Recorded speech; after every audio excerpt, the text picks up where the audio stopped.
ഇനി ഗണപതിയെ കുറിച്ച് ചൊല്ലോ. ഏകദന്തം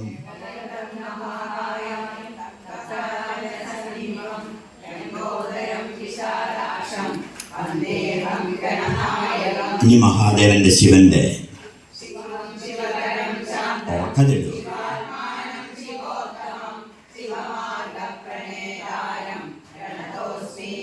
ഇനി നമ്മുടെ ഗുരുവായൂരപ്പന്റെ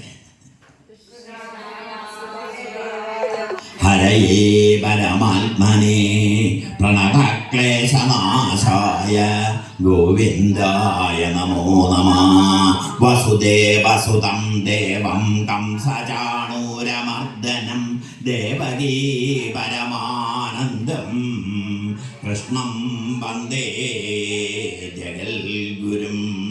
ഏറ്റവും വലിയ ഗുരുനാഥനായിട്ട് ഉണ്ണിയെ തന്നെയാണ് നമ്മൾ കരുതേണ്ടത്. ഭഗവാനെ കൃഷ്ണനെപ്പോലെ ഇത്രയും പഠിപ്പിക്കാൻ മിടുക്കനായിട്ട്. അതാണ് ഈ വിദ്യാരാജോപര മന്ത്രാർത്ഥന വെക്കാൻ കാരണം. ഹരേ കൃഷ്ണ എന്ന് പറയുന്ന നാമമാണ്. കൃഷ്ണ കൃഷ്ണ ഹരേ കൃഷ്ണ സർവജ്ഞത്വം. കൃഷ്ണൻ എന്ന് പറയുന്ന രണ്ടക്ഷരം നമുക്ക് എല്ലാ സമാധാനം തരുന്നു, ആനന്ദം തരുന്നു. ധർമ്മം, അർത്ഥം, കാമം, മോക്ഷത്തിന് പ്രദാനം ചെയ്യാൻ കഴിവുള്ള ശക്തിയായ മന്ത്രമാണ് കൃഷ്ണൻ എന്ന രണ്ടക്ഷരം. അതുകൊണ്ട് കൃഷ്ണ കൃഷ്ണ ഹരേ കൃഷ്ണ എന്ന് പറയുന്ന ആ മന്ത്രമാണ് ഇന്ന് ജപിക്കാൻ ഉപയോഗിക്കുന്നത്. വിദ്യാരാജഗോപാല മന്ത്രാർത്ഥന 4 വരികളാണ്. അതിൽ ഓരോ വരിയായിട്ട് ചൊല്ലിത്തരും. ഉറക്കെ ചെല്ലുക. 4 വരി ചൊല്ലിക്കഴിഞ്ഞാൽ ഓം നമോ ഭഗവതേ വാസുദേവായ എന്ന മൂലമന്ത്രം കൊണ്ട് വിളക്കിലേക്ക് പൂജ ചെയ്യുക. അപ്പോൾ വിളക്കിൽ നിലത്തിടണ്ട, പൂവ് ഇലയിലിട്ടാലും മതി. വേറെ ഇല വെച്ച് കൊടുക്കണമെങ്കിൽ കൊടുത്തോളൂ, ഇല്ലെങ്കിൽ നിങ്ങളുടെ ഇലയുടെ ഒരു സൈഡിൽ വെച്ചാലും മതി. എല്ലാവരും നിലത്തിടണ്ട പൂവ് ഒരിക്കലും. വളരെ പ്രാർത്ഥിച്ചോളൂ. കാരണം അറിവ് നേടാതെ ഇനി വരാൻ പോകുന്ന കാലഘട്ടത്തിൽ ആനന്ദം കൈവരിക്കാം, സുഖമായി ജീവിക്കാം എന്ന് ആരും വിചാരിക്കേണ്ട. അതുകൊണ്ട് മാർക്കല്ല പ്രധാനം. നമുക്ക് പരീക്ഷയിൽ മാർക്ക് പ്രധാനമാണില്ല എന്ന് ഞാൻ പറയില്ല. പക്ഷെ അറിവ് നേടാതെ A+ കിട്ടിയിട്ട് എന്താ കാര്യം?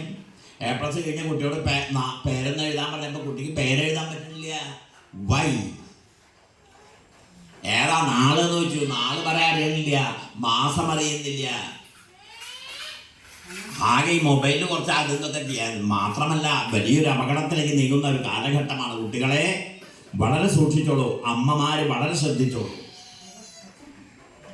അമ്മമാരോടുള്ള ഉപദേശം, വൈകുന്നേരം ഒരു കാരണവശാലും 6 മണിക്ക് ശേഷം 7 മണിക്ക് ശേഷം കുട്ടികളെ പുറത്തേക്ക് വിടരുത്. മയക്കുമരുന്നുകളുടെയും ഒരുപാട് അപകടങ്ങളുടെയും കാലഘട്ടമാണിപ്പോൾ. അതുകൊണ്ട് വൈകുന്നേരം 6 മണിക്ക് ശേഷം എല്ലാവരും കൂടി 1 മണിക്ക് ഇരുന്നിട്ട് 7 മണിക്ക് ശേഷം ഒരുമിച്ചിരുന്നേ ഭക്ഷണം കഴിക്കാവൂ. വാശി പിടിക്കണം അമ്മമാരെ. നീ വന്നില്ലെങ്കിൽ ഞാൻ ഊണ് കഴിക്കില്ല എന്ന് പറയണം. അങ്ങനെ അമ്മമാര് വിളമ്പിക്കൊടുത്ത ചോറ് കഴിക്കണം. അവനെ കൊണ്ട് വലിയ ഉപദേശമല്ല, അവൻ അവശ്യം ആചാരങ്ങളിൽ നിബന്ധിതരാക്കുക. ഇരിക്കണമെങ്കിൽ ഇരുന്നോളൂ.